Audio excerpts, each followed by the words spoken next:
Kami menganalisis ratusan foto citra satelit, dokumen pengiriman kayu, kepemilikan perusahaan, hingga pelacakan kapal dari Balikpapan hingga Cina untuk melihat distribusi bisnis mereka. Kami turun ke lapangan, keluar masuk hutan melihat aktivitas deforestasi yang mereka lakukan. Kami juga memasang alat pelacak pada kayu dan tools pelacak tongkang pembawa kayu untuk memperkuat basis bukti digital yang kami temukan. Royal Golden Eagle Group atau RGE, dengan April sebagai salah satu lengan bisnisnya di industri pulp dan kertas, berdiri sebagai salah satu titan dalam produksi pulp kayu dunia. Produk turunannya merasuk ke dalam kehidupan sehari-hari kita, dari kertas, tisu, kemasan, hingga kain rayon viskosa yang kita kenakan. Sumber dari semua produk tersebut adalah hutan akasia dan eukaliptus yang ditebang untuk memenuhi permintaan pasar yang tak ada habisnya. Dampak dari industri ini bukan cuma sekadar pohon ditebang. Ini adalah tentang deforestasi, kerusakan habitat, dan kontribusi pada krisis iklim global. Dengan pengolahan lebih dari 15 juta ton pulp kayu yang berasal dari 2 juta hektar lahan di seluruh dunia, dampak lingkungan mereka tak bisa diabaikan. Untuk menghadang kritik, pada Juni 2015, mereka berjanji mengeliminasi deforestasi, termasuk dalam rantai pasokan supplier. Janji dihadirkan dengan mengusung tema eco-friendly dan sustainability. Faktanya, komitmen yang pernah mereka buat pada 2015 silam tak sesuai kenyataan. RGE diduga kuat terindikasi tetap memperoleh pasokan kayu hasil deforestasi dan menggunakan skema gelap agar sulit terdeteksi. Ini adalah area konsesi PT Industrial Forest Plantation atau IFP. Area yang dikelola mencakup hampir 100.000 hektar. Data KLHK mencatat, IFP adalah salah satu dari beberapa perusahaan yang memasok bahan baku ke pabrik serpih kayu milik PT Balikpapan Chip Lestari, perusahaan yang diduga kuat terafiliasi dengan RGE. Kami memodifikasi alat pelacak, lalu memasangnya pada salah satu kayu yang baru saja dipanen dan dikumpulkan di dermaga kecil milik perusahaan di tepi sungai Mangkutup. Alat ini menjadi kunci untuk mengetahui destinasi akhir kayu tersebut. Para pekerja di area konsesi mengatakan, kayu-kayu ini akan dibawa ke Balikpapan. Di dokumen KLHK yang sudah tertera, mayoritas kayu IFP diambil oleh PT Balikpapan Chip Lestari. Setelah periode pemantauan intensif, kayu tersebut akhirnya sampai di Balikpapan, diolah menjadi serbuk kayu, dan selanjutnya dikirim ke Richau, Cina dengan kapal Futong Express. Di Cina, kayu sudah siap ditampung anak perusahaan RGE, yakni Asia Simbol. Lewat Asia Simbol inilah produk-produk olahan deforestasi Kalimantan ini dijual ke berbagai pasar di seluruh dunia. Temuan ini membuktikan komitmen meniadakan deforestasi yang dibikin RGE dan April pada 2015 tak sesuai kenyataan di lapangan. Ketika komitmen dibikin, artinya RGE sepakat tak akan lagi memasok kayu akasia dari lahan deforestasi setelah 2015. Faktanya, kami menemukan mereka mendapat pasokan akasia dari hutan yang dibabat PT IFP pada 2017 silam. Selama periode 2016 sampai 2022, deforestasi pada konsesi mencapai lebih dari 20.000 hektar. Laporan penyalahgunaan kayu hasil deforestasi RGE melibatkan IFP sebetulnya pernah dirilis Environmental Paper Network pada Mei 2023 lalu. Pihak RGE melalui anak usaha Asia Simbol menjawab tudingan ini. Mereka mengatakan akan menyelidiki dan menyetop sementara pengiriman kayu dari IFP.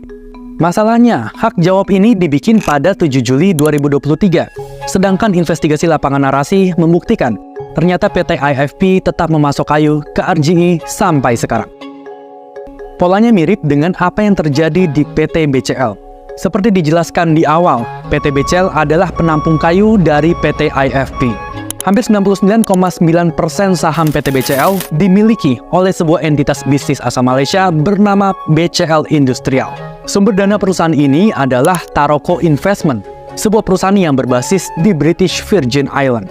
Seperti Samoa, BVI juga dikenal sebagai surga pajak, tempat di mana para pengusaha memilih untuk menyembunyikan aset dan operasi bisnis mereka. Komisaris BCL saat ini, yakni Ivan Chandra, juga terdeteksi bekerja di Nusantara Fiber, yang dalam laporan @environment disebut sebagai bagian dari RGE. Tak cuma menyangkut relasi direksi, BCL juga berbagi tempat dengan 2 perusahaan lain di lokasi pabrik mereka di Balikpapan, dengan PT Kutai Nusantara dan PT Kalimantan Prima. yang jelas disebut berafiliasi dengan RGE. Data dari KLHK juga mengungkapkan bahwa pemasok kayu terbesar untuk BCL adalah PT ITCI Hutani Manunggal yang juga berada di bawah naungan RGE. Saat ini sedang dibangun pabrik mil berkapasitas besar oleh PT Phoenix Resource International di Kalimantan Utara. Temuan kami, perusahaan ini berafiliasi dengan RGE. Terbukti munculnya relasi kuat dengan PT BCL. Pabrik ini membutuhkan 3,9 juta meter kubik kayu atau setara dengan 100.000 truk kayu setiap tahun.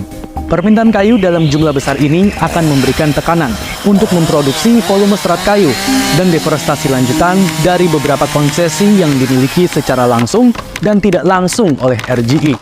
Ada sekitar 600 ribuan konsesi hutan di Kalimantan dan Papua yang kini semakin terancam.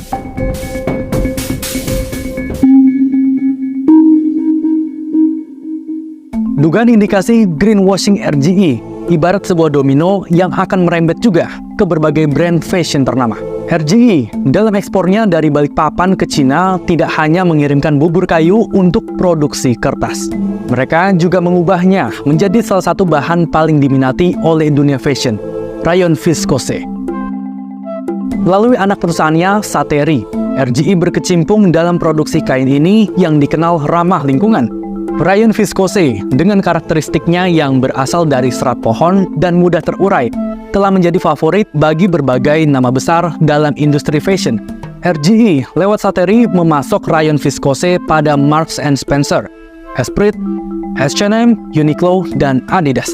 Ironisnya, beberapa dari brand-brand ini seperti Marks & Spencer, H&M, dan Esprit telah membuat janji publik bahwa mereka mendapatkan pasokan bahan baku yang berkelanjutan dan bebas dari deforestasi. Inilah sebuah efek yang dinamakan greenwashing domino. Sebuah fenomena di mana satu perusahaan pemasok bahan baku melakukan greenwashing dan memicu reaksi berantai yang mendorong mitra bisnisnya untuk, mungkin tidak disadari, menyebarkan informasi tidak akurat kepada konsumen. Di permukaan, perusahaan-perusahaan ini bersinar dengan janji masa depan yang lebih hijau. Publik berhak mempertanyakan, meneliti, dan menuntut transparansi serta kejujuran dari korporasi global ini, agar komitmen berkelanjutan ini tak semata omong kosong belaka.